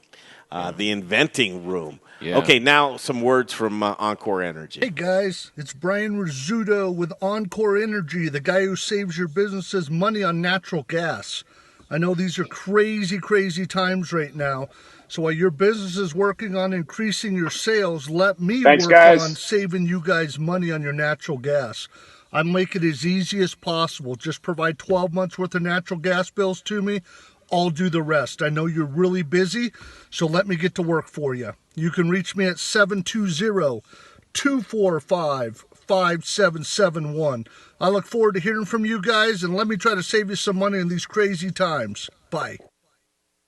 Man, I love our sponsors, and that was Brian Rizzuto from Encore Energy. As we ramp back up and get your restaurants going, you want a no-brainer to save money. You just heard from Brian Rizzuto. We've seen him do it with so many people, and Tommy Knocker Brewery uses them. The folks over there at Asian Pacific Market. A lot of people work with Brian Rizzuto, and it's like I said, a no-brainer. He can save you on your natural gas. We went out to that's all you could get the guy to do is put some whipped cream in a thing. Hey, man, listen. Seriously. He had a whole toy shop there. I asked what did him. You talk about? Well, I mean, I didn't force him into anything, but I did say, I'm like, can you show us a couple of cool things? He said to me, I've got some really cool stuff with liquid nitrogen and with a drone. I mean, you didn't like levitating cotton candy, so that's not enough. The hydrogen whipped cream ice balls isn't enough. I wanted to make something, a demo. Well, he did. He made ice cream. He made whipped cream, not liquid nitrogen balls, and he breathed out liquid nitrogen gas. I don't know. I'll do better next time. No, I was just wondering what we were promised. I thought it was cool, but I just felt teased. There's just so much. And I guess in that you'll room. have to go out there and pay him to do something that's cool. I enough. love that type because kid at heart. Is that anything you would ever do, Jay? No. Not alone. I mean, it would take a girl that would say, "I like ice cream," and then that would be the best place. The girl that sunbathes in your yard in the bikini. God, you're more infatuated with her than I am, and I haven't even seen her since I told you. So that's the universe. Question, yes or no? What about it? Yeah, I know. Well, I don't know. Drop her off some rocky road. Zoom in. Zoom in a. God, I can't even. All my went jokes. out to eat last night, Jay. Why didn't you go eat with us last night as a team? Because I was tired, and we weren't tired. Little Rich, I don't know. He works endlessly. I know. Isn't it important to show folks what it's like? Did you show them? Yes. Really? Yeah. I saw a video of you guys in a car. Did I miss another video? You did miss another video. We missed you last night, though, Jay. No, you didn't. Yeah, trust me. We certainly did. No, everybody listening can hear it in your voice that you did not miss me. No, man, I'm just wondering. You didn't want to go with us. No. You didn't want to go with us. Were you anxious to know what it's like to get back out there and eat in dining rooms? Not really. No? I mean, I know what it's like. What is it like? It's like going out to eat, only now it's a little bit different. Here's that video you were talking about of me and Little Rich in the car before we went to eat at Sierra's in Douglas County. Okay, Richie, it's our first time back at it. What awaits us inside, we'll find out soon. We're going to go eat. And so where are we? We're at Sierra in Lone Tree. Sierra and Lone Tree. I don't know. The lot's not really. Parking lot's The lot's not really full. sparse. We don't know what's going to go on inside or how it's going to be, but this is the first time, so stick around. And reservations were required, and we made them, and here we are.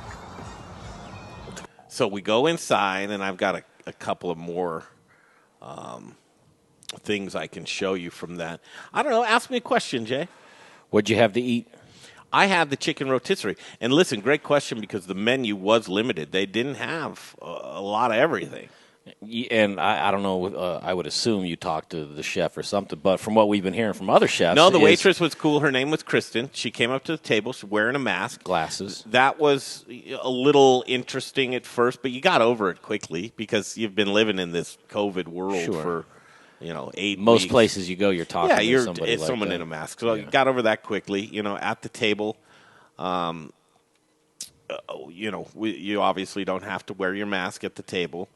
And again, the waitress right away, she said, "Listen, we have a limited menu. Here's what we do. Here's what's hands off. Here's what we have plenty of." I had the rotisserie chicken, which was delicious. I think they had about 5 more servings of it, and that came with mashed potatoes and a jus. And do you think that the smaller menu is because of suppliers not having the products that the restaurant wants to order and have? Yes and no. And I don't know if that's a kitchen thing, but they said they were out of it. So I do think it's a supply thing. Yeah. Rich had the wedge salad with tenderloin. With a tenderloin, huh? All right. With a little bit of tenderloin. Yeah. And did you guys imbibe? I had 2 beers. What kind of beer? I just took what was off a draft there. Rocky Mountain spring water. Oh. If you know what that is. So here was going up to if you can show this. And here's where I went wrong. I posted this on my own personal Facebook page. That's probably why that went left. I stalk ourselves. I just don't stalk you. You walk up to Sierra, and they have a host there that greets you. Actually had 2 gals that were up there. You see that sign down below? Yeah. That just basically says, here's the do's and the don'ts. They have masks available for you, if you see it there. There wasn't any hand sanitizer on there, but maybe I just didn't see it or it was in a different spot. That I was looking for. She was really, really just a sweetheart of a person and just so welcoming, made you feel very comfortable. This next one, and I'll see if we can play this video. Make this bigger. This is just us walking in. And I felt weird. I didn't feel like Larry Herz. We had Larry Herz on Saturday night, and he went through which restaurant was he at? He was at Sierra. No, he was at someplace else. Cromarties. Crinelli's. Crinelli's. And Larry... he was at Sierra's, too. Well, he went afterwards. Yeah, Larry'd go anywhere and film anybody and tell them that they're being filmed. I kind of felt a little awkward with it, so I just held my camera as we walked through the door, and this is what I saw. Mm-hmm. There's the kitchen. Mm-hmm. Easy. So here, and you see the table. So they don't have tables in between. They just have them. Look at how distanced they are. That's super distanced. So the dining room's wide open. When it comes to the booths, so the booths were every other booth. And then the bar, and I don't think you can see up at there's the bar area. Mm-hmm. But, the patio was, I can't call it popping, but doing good stuff. And, there's Rich, and there we are, and we're out to eat, and, beautiful sunset. So what's your takeaway? I didn't feel uncomfortable at all. You didn't? No. And maybe it was just the amount of people there. And listen, I'm at that age right now, Jay, to where I'm fine without crowds. In fact, I prefer not crowds. Yeah. I'm not looking to push up on people or anything like that. So I can't help but think that when it comes to, going out to mingle, that's going to be squashed for the time being. You're not going to go out there and meet somebody for the night. No, I mean, the problems are going to start popping up. with people being a little intoxicated, and then and Dave Bergen from Joyride Brewing mentioned it to where it's like, when people have a little bit too much to drink or just a little bit too drink to where they get a little lively and they start getting their thing, that social distancing part, people are going to forget how that works. So are you ready to dine in at restaurants? That's our poll for the day. Yes, is it 126? And no, which I put now, is at 43. Overwhelmingly, folks are ready to go out and eat. Overwhelmingly, from what we can see here. Mm-hmm. And maybe the people tuning into the Modern Eater Show are just, restaurant lovers, foodies, but they're ready to go. Yeah, I mean, I think that, and I said it before, and I'm not saying that because I think I'm right, but I really think that everything's going to go back to air quotes normal a lot faster than people think, Absolutely. Okay, Larry Herz is joining us on the stream. Have to thank you, Larry. Saturday evening was a really cool time with you, Larry. You went out and about, and you went to Crinelli's, right? Yeah, that's where I started. Yeah. And had dinner. You were with George Eater from Pizza Republica, which, by the way, we will be broadcasting live from Pizza Republica tomorrow in the DTC location. But, listen, you showed us around Crinelli's. It seemed like folks were ready to get back at it. I got the same feeling yesterday when we were at Sierra. Did you check the bathroom? I did go into the bathroom. Where's the footage?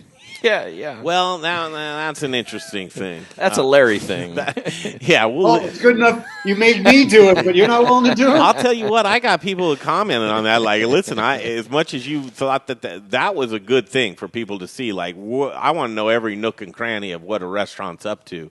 And you gave us that firsthand view, Larry. That was some good reporting.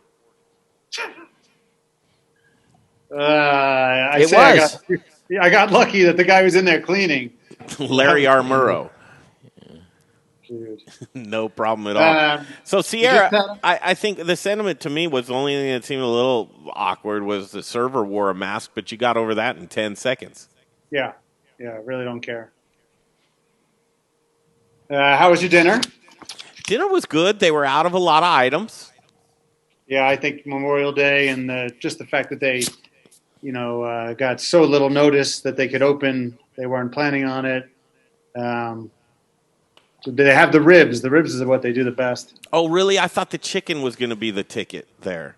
The rotisserie chicken. I think I told Jay. Didn't I tell you the ribs? Sure. I don't know. Well, maybe Richie, before we went there. Richie got the wedge salad with a little bit of tenderloin. But we both really enjoyed our meals and didn't feel rushed. We didn't feel like anybody was on top of us. And in fact, the spacing, that was legit. It almost made it feel a little awkward. Were you on the patio or the dining room? No, I wanted to go in the dining room just because I feel like the patio is kind of the go-to spot, that the dining room would be the less suggested. So I wanted to get inside of the restaurant. I don't know whether that was a good call or a bad call, but that's what we chose to do. Did it feel awkward? You were close to the patio, weren't you? No. Oh, no. I thought those windows were the patio. Did it feel awkward? You know what felt awkward, Larry, was the bar area. And, again, I talked to Eric Hyatt from Angelo's. He was surprised that there were a couple of ladies that were seated at the bar eating dinner. And he said, I didn't think you could do that right now. I think there's a little bit of murkiness on what you can and cannot do with your bar. When they opened and, there were no rules yet. The rules that that variance in Douglas County was 50%. There was no other rules whatsoever. Then the governor came out with his rules. What was that? Saturday? Hey, that view was pretty spectacular from Sierra. Yeah, it's a beautiful physical plant. I mean, have you seen a nicer restaurant in the metro area? It's close. It's close. Tell me what's nicer. Well, see, to me, that just didn't have much character to it. I don't want to knock on anything, but it's like I kind of like those, very interesting things on the wall and some history or those types of things. It just seemed very sanitary. Plain, sanitary, yeah. Sedentary. That's fair. That's fair? Okay, cool. What do you want to talk about today? I got a lot of things. All right, hold on. One other thing that struck me is what in the hell are those $1 million houses across the street so cramped up together? That's the way it is in Colorado. Nobody really cares about having land. So I live, not those, but right there on Lincoln, right behind that Safeway. And there, in my neighborhood, you get a little bit more land, but still nothing. I mean, are people looking for land? Is that something that's No, happening? dude, but these on huge top of each other. mansions are like inches apart. You're talking about right up by Sierra? Yeah. Yeah. They have beautiful views, though, and I don't know, people don't want a big yard. Yeah, I can see that. What's for lunch? I got that queued up, Larry. Okay. You want to set up what's for lunch and we can give this a shot? Sure. So, actually, this girl stepped up. I was supposed to have a different restaurant from Edgewater Market, which is the coolest of the food halls, I think, in the metro area.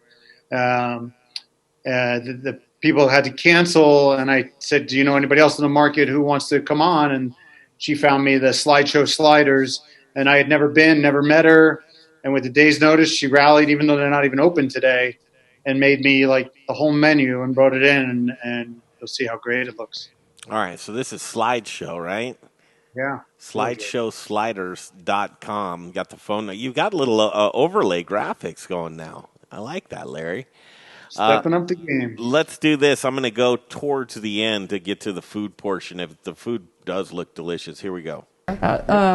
These are sweet heat fries. They are roasted jalapenos, goat cheese, and a sweet Thai chili sauce. That goat cheese just cools off the jalapeno a little bit. But our most ordered item on the menu are our Brussels sprouts, and they're just flash fried. A little bit of sweet Thai, a little bit of goat cheese, and yeah, people coming back for them. How were they, Larry? And are these the actual sizes if people order? Yes, almost exactly. They get so much, nobody goes away hungry. Things make sense. People They're come massive. back for to-go boxes often. And even so. your sliders are, would you call that a Parker roll? Yeah, I think so. Yeah, I mean, they're big size for sliders, too. For sure. And I saw you do the 3 for like 13? 3 for $13, yeah. Pretty good. So that's a heck of a deal. It's not too bad. It's a full meal for sure. All right. Tell the people again your website, your phone number. Yeah, slideshowsliders.com, and then 303-717-0363. And yeah, come on down to the Edgewater Market. Anything else you want to tell? It's a different phone number than what you have listed there. It's all right. She gave out her cell phone. Did she? Oh, man. She didn't know the number of her restaurant. She gave out the cell phone. So gave out her cell phone number. Why not? That was what's for lunch today. And then also you put out a great little thing. As I'm kind of getting ready in the morning, you're already working, and you're doing a daily update, aren't you, in the mornings? 9 o'clock every morning. Yep. Live on all these same channels. Today's update was kind of what we were just talking about a minute ago, is getting back at it and what the feeling is or the vibe inside of restaurants. What else did you cover today, Larry? I'm actually getting people are really into that update. I'm getting a lot of comments. The viewership is pretty big for 5 minutes. It's a good update. I had to it in the mornings. 230 watching live. Wow. Congratulations. Yeah, at 9 in the morning. I'm pretty happy with that. Oh, that's fantastic. And then obviously you post it on all the pages, and then it gets thousands of views. Mm-hmm. Yeah, so what I'll be doing the rest of the week somehow is every day listing who's opened and hours. I obviously can't hit them all, but I'm putting together a list. So today I didn't talk about specifics, just the overall, that I went out to dinner and that I went to the bathroom and filmed from the bathroom. No, I didn't talk about that. And just that restaurants aren't going to really open as the way people think they are, and that people aren't going to eat out the way people think they are. Well, Chef Troy Gard was on the stream today. He started out the show saying, listen, I know tomorrow we've got the nod to go ahead, but what happens when you rush? You make mistakes, and he's not looking forward to making any mistakes, and I'm seeing that with a lot of operators. Here's the other side of that. My 2 cents. We've known for a month. I gave him that one too. Okay. I did. This is not a rush. I don't want to. No, do it. Troy's a much better And operator it's not just Troy. than I ever was. Right. And I look up to him and respect him tremendously. But, George is opening tomorrow, right? He's had his tables ready. You were there a few weeks ago. You saw the red tablecloths, He right? could have done it then, yeah. So he was getting ready for the day that it happened because we knew in general what the rules were going to be. There's very little difference. I think the only things that I could think of is it's 6 feet instead of 8 feet. They got rid of the 10 o'clock thing, I'm pretty sure. And I think the only maybe surprise and definitely hurts Troy is you can only have 50 people in your restaurant, even if it's a 500-seat restaurant, which that is so stupid, but it is what it is. You think it'll get lightened and a little bit lifted as we go on here, don't you There'll think? be a phase 2, sure. Yeah. But a 50 number is so arbitrary, it doesn't explain 50 to me. Where does that number come Well, isn't everything arbitrary right now at this point? Yes, it is. I mean, truly. Just you Yes, it walk is. across the street and it's different. Yeah, I love the lady in New York. I don't know if you saw this. Who's rules on tennis? You could play singles, but you can't play doubles, and you have to use your own balls. Of course, I always use my own balls. Yes, you do. Zing. But, yeah, you're absolutely right, though. It's like where do they come up? And one thing that a lot of people are struggling with is the disconnect from bars now. And I think the assumption is that if you're at a bar, you're much more likely to be making out with somebody or holding hands or being the I love you man guy, and you're fall over drunk and you're going to be in a pile of people on the floor transferring COVID to one another, that the adult thing's going to go way out the window just because you're at a bar. Today I had a group. It's called the IROC group. Independent Restaurants of Colorado. It's a little side project I started with the idea of independent restaurants having a forum to ask each other questions. And so today on the call we had Jason Crush, Jason GQ, Daniel from Lostos, Becca from Sugar Sisters.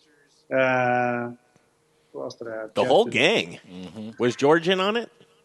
George somehow didn't show up, even though he said he would. That's that group you said that we couldn't have any part of, right? Is that I want to make sure that's the same group. When we asked to join last time, and you're like, well, you're not a restaurant, so no. So probably yes. Yeah, I probably would have said that. Yeah, this is just for independent restaurants to bounce stuff off each other. And they talked about, Jed from the Piper was there. And then Dan from Vialli's in the group, and George from Pizza, and Jeff from 20 Mile Tap House. And Jeff opened up Sunday, so we definitely wanted to hear him. And Los Dos opened up Saturday and Sunday. And just hearing about, what do you do when people start hugging? What do you do when people, do you have to break it up? I mean, are you going to be the guy that, it just happened at Los Dos. They have the rules. You have to wear your mask when you come to the door and to your table, and then you take it off. Well, of course, there's always going to be a few that are like, no, I'm not going to do it. So what do you do? Do you let them walk to the table? Do you not? Are you going to be it's a tough position. Like What's Jed your said answer?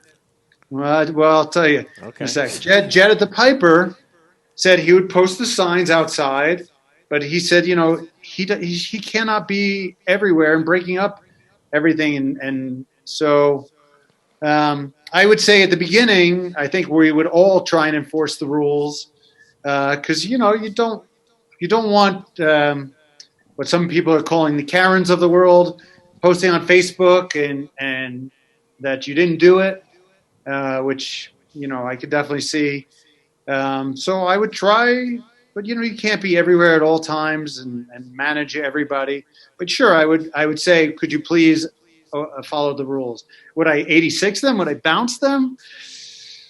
I don't think so. What would it take for you to bounce them? I don't think anything like that would make me nice haircut, Larry, something like that. That might do it. They turn it. Hey, I said earlier, and I talked briefly about Liquid Mechanics. Put a post out, the owner of that brewery, calling out some disgruntled, or I don't know if disgruntled is the right word, but calling out some customers that were disrespecting their employees because of their rules. Not only their in-house brewery rules when it comes to animals, which is just all the time, right? But face guard specific, with people coming up and not wearing face guards, face masks, whatever, and when his employees said, hey, listen, you have to have a mask when you come up to the thing to get your beer, apparently they're being unruly and had some choice words for, the brewery and the brewery's employees. And so the owner of Liquid Mechanics felt it necessary, and he went on. He blasted them to a certain extent, saying, listen, man, some of these rules are ours, and they're designed for safety. Some of them are from the city, and they're designed for safety. So if you don't like it, basically go pack sand and thank everybody that does abide by them. But you're going to see the same thing at restaurants here eventually, to where when somebody shows up and whatever their rule is when it comes to a face guard, if you're not eating or are eating, you're going to have unhappy people, and they're going to voice their opinions for sure. Yeah, I mean, it's one of those, the customer's always right, except when they're not. Except, usually they're not. Christopher from the stream says, if you don't like what's on TV, then you change the channel. Same with dining out. If you don't like how it's operated, go somewhere else. And, okay, so private businesses, just be prepared to, if there are rules that a business would like you to abide by, and Angelo's and Joyride, most of the people on the stream, everybody on the stream today said, we're going to follow the government guidelines. Not that much. By the T. Yes. And but for a customer, there's only one guideline. Wear really? Mask. Yeah. Wear a mask to the table, then you take it off. You go to the bathroom, put it back on. That's the only rule. It really is. The Liquid if you can't follow that rule. The Liquid Mechanics post, too, he even said that, with some of his guests, if they forget their masks or whatever, that the staff would be like, listen, man, pull your shirt, humor us, pull your shirt up over your nose for the 5 seconds you're in front of us to grab the beer so that we're adhering to the thing. And some of those people, aren't having that either, but, I'll tell you a quick story, and it was completely by accident. I was getting takeout from a restaurant yesterday, and talking through the window, they have a takeout window, to the owner, and I was with Jason from GQ, and the guy's like, do you want to come in, see the place? And, so of course we always want to see your place. So we went in, and we didn't even think about the mask because we weren't planning on going in. And there's nobody inside because they're not open for seating yet. And, I'm walking around, and there's a few people working. Of course, all the workers are wearing masks. And I could see this one girl giving me the death look.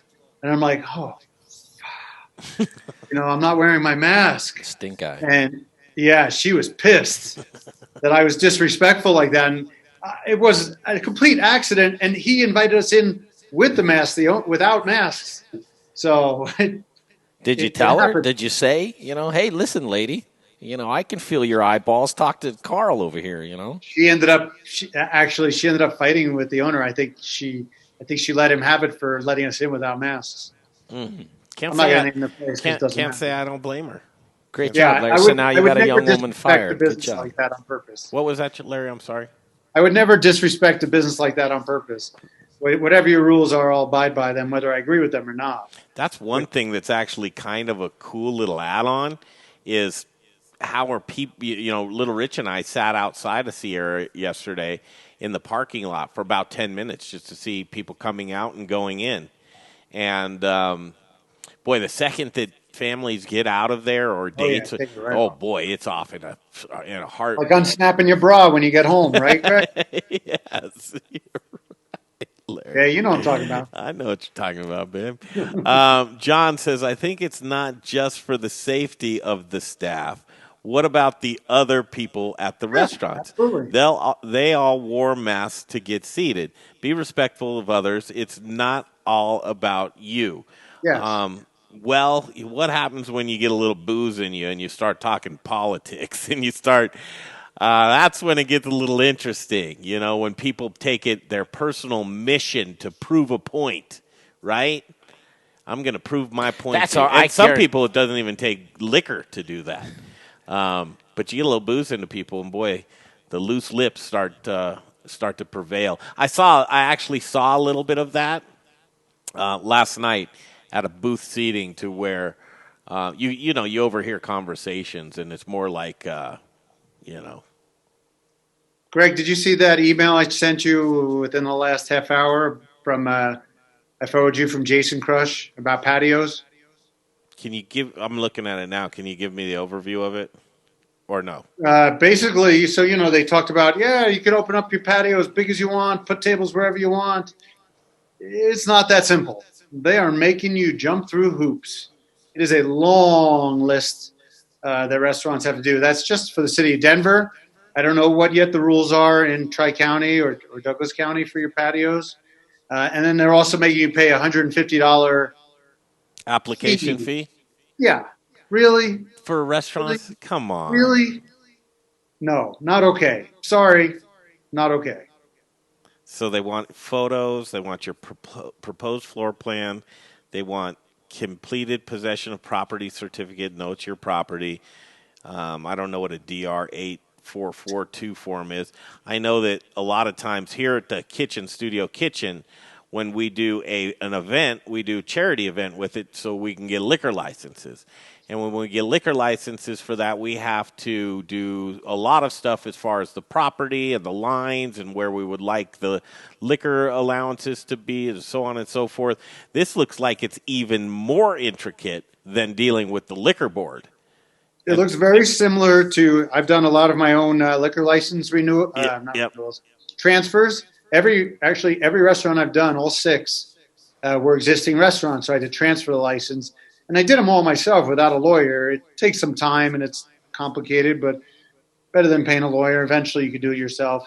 But this is, for restaurants right now, first of all, 150 is so dumb. But the other thing is they don't have time to do all this stuff. And everything is they've made it more complicated than it needs to be. Typical bureaucratic city. So what happens if you don't follow that rule and fill that out and do all those things in triplicate with a number 2 pencil in print? Are they going to take away your license? Who's going to inspect these patios to make sure that they don't have the inspectors for all this? So I don't know what restaurants are going to do. Especially they're planning on opening tomorrow with these patios, and not a single person has their patio approved for larger than normal. All right, let's close out this poll.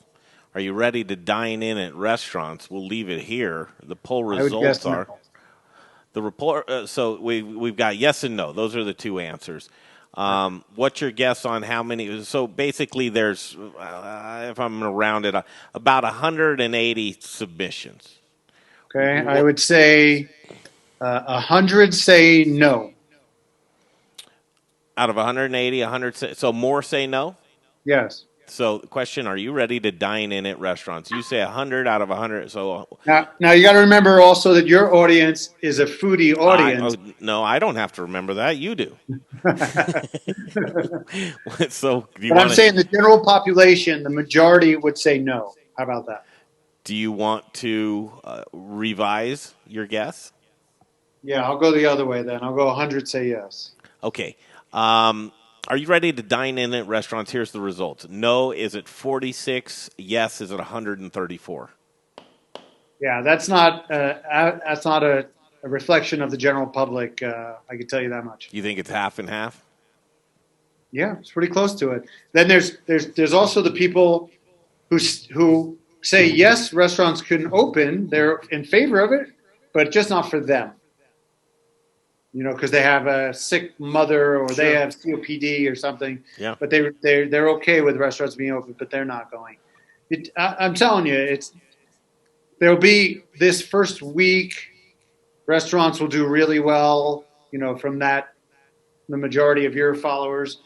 But in general, it's still not going to be great. And I think that's one of the reasons why Troy's not opening, is because even at 50%.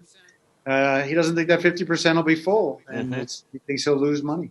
How long will you join us tomorrow? Tomorrow's show, here it is. We're going to be on remote. We'll be at Pizza Republica in the DTC next to Comedy Works with George Eater. 2:15, Alex Armadas will join us. Sam's number 3, talk about his reopening. At 2:45, we'll go to Comida in the Stanley Marketplace, and Rami Rosella will join us. And then second hour, we've got some cool guests on, too. But, Larry, when do you think you can join us over there at Pizza Republica? When do you want me there? Show starts at 2. Do you want to co-host with us? You can't handle me for that long. You don't think? You can't handle me. You can't handle the truth. We'll see you there when you get there, but I'd say get there as early as you can. We're going to have a little bit of delicious Pizza Republica food. What's your favorite thing on this menu? Burrata. Is it? His burrata it's unbelievable. And the presentation, just a little roasted garlic with the oil that he roasts the garlic in, some pepperdew peppers and crostinis, spreads like a nice cream cheese, and then you put a little of the pepperdews and garlic on top of it. It's phenomenal. His pizzas are great. His meatballs are great. Salmon salad, even the mussels. I'm curious how much. He's got tomorrow. He's got his sandwiches. He's got his paninos tomorrow. Reopening. It'll be the first day back at it, and I think George is more than ready. Let me give you a quick rundown of who I heard's opening tomorrow. Oh, my goodness. I can't wait to hear. Just a real quick one. View House, all locations. Smokin' Dave's is open in Estes Park. Is already open. Longmont and Lions tomorrow. Denver Thursday. Pizza Republica, both locations Wednesday. 20 Mile Tap House is already open. Piper Inn opening Thursday. Lake House, which has got the great roasted chicken in Littleton, opening tomorrow. Sioux Taco and Stout Street Social opening Thursday. Boy, don't you worry about them? Who? Stout Street? I mean, any of those places around the convention center. Yes, I'm very. I don't know if you heard Ocean Air called it quits. Did they really? Permanently. Huh. Yeah, there's no future for them. The convention center's not opening until, I think, next year. Yeah, you're absolutely so George is, that's something you probably should talk to him about tomorrow. I know he's certainly concerned about his convention center location. He certainly is. Yeah. Whew. Boy, it's going to be an interesting week, Larry. That's for sure. Your crystal ball. What do you think? It's going to go off without a hitch this week, or what are some of the things we're going to see? Yeah, I don't. It's really not that complicated, so I don't see why it wouldn't go out without a hitch. Yeah. We talking on my IROC call today. Everybody got thermometers. They're planning on temping all their staff every day. I don't think that's a big deal. None of it is really, considering to me, like how government generally is with regulations. I don't think they were over the top with these regulations. I think they're perfectly reasonable, and I think restaurants will adhere to them, and I think the public will. The one thing is the 50 seats, even 50% of capacity or 50 seats, whichever one's greater. But inside, though, that's just inside. So you could put 100% of your capacity outside. Mm-hmm. So Troy Gard at Garden Grace, he has 200 seats. He can only use 50 of them, but he could put 150 seats outside if he wanted to. I don't know. Try. Yeah, he could try. He's not going to. What else? How about closings? That's all. The Ocean Air is the only big permanent closing. Good. No, everybody seems like the closings happened already. I don't know. Did you see this? I don't know where I saw the survey, but how many say they're going to close in the next 3 months was like, it was over 20%. Said they're going to close permanently. It was maybe a CRA survey. So expect 20% of restaurants to close. The one thing that I'm taking away with, and we'll leave everybody with this, is don't think just because Wednesday is the opening day that everybody's going to get to rush back to it. They're not. They're going to open at their own pace. And it could be July, August before you get into one of your favorite restaurants, if ever. If ever. Get takeout, don't get delivery. That's the key. Who's on What's for Lunch tomorrow? What's for Lunch? The Bluegrass Lounge out of Arvada. Very cool place if you've never been. Has one of the largest bourbon collections in, I think it is the largest in Colorado. And then oddly enough, they serve great pizza, and they're open for breakfast, lunch, and dinner. And they were on my Restaurants Near Me, Arvada edition. Nice. Larry, Yes, sir. Voyager did a very sweet piece on you. How did you see that? And I thought it was really cool, Larry. Well, how did you see that? Well deserved. Well deserved. Come on, man. I do my homework. You know that. No, come on. Tell me, how'd you see that? I'll be posting a link to it, too, on the Modern Eater. But congratulations. Recognizing you as you're doing great work out there right now, Larry. And it was cool to see the Voyager. You too. Recognizing you. So tomorrow we'll get back at it. If you want to get on What's for Lunch, please reach out to Larry. As always, he would love to talk to you about promoting your restaurant, and that's exactly what Larry wants to do. He's a restaurant promoter, and to help you out, get on OCN Eats, either Facebook page or Instagram. He's very, very responsive, and you can just give him a DM. Give him a DM. And congratulations on that piece, Larry. That was a really cool one to see. For tomorrow, we have, again, we'll be at Pizza Republica, and we've got a show lined up for you. We'll be booking and getting out on the road every single day as much as we can. That's our mission. The Modern Eater Show has to thank Troy Gard for coming on today, Tag Restaurant Group, Eric Hyatt from Angelo's, Dave Bergen from Joyride Brewing, and Ian Kleinman from the Inventing Room. Let's talk about Ian. What do you got? You know, he was my chef. No, I didn't know that. At where? Penn's? I had a restaurant, 250 Josephine Street, called Indigo. He is phenomenally talented, not just with desserts. He'd make a different bread and butter every day, put just crazy ingredients in them, and the bread and butter would pair together. You never knew what he put in it, whether it be chocolate or cinnamon, and even like he made a pear tarragon soup, cold. It's phenomenal. The guy's so talented. I'll tell you the signature dish that he made, and then also Inventing Room's great. Signature dish at Indigo was Nyman Ranch pork tenderloin. He Kona coffee crusted it with Dijon, and then served it with a candy apple risotto. It was fire. The guy's so talented. How do you stumble across that recipe? Well, there you go. Former chef, it looked like he moved on to bigger and better things, huh? Yeah, best thing to happen to him, getting away from me. Did. Thanks, Larry. Larry Thanks, hosts OCN Talk to Eats you and tomorrow. OCN Drinks. We'll talk to Larry tomorrow. Jay Parker, another show in the books. Wow, man. Great job. Thank you, sir. Great job to you. We'll get you again. Live to fight another day. We'll see you back here tomorrow, 2 to 4 p.m. from Pizza Republica. Tomorrow, the Modern Eater Show continues.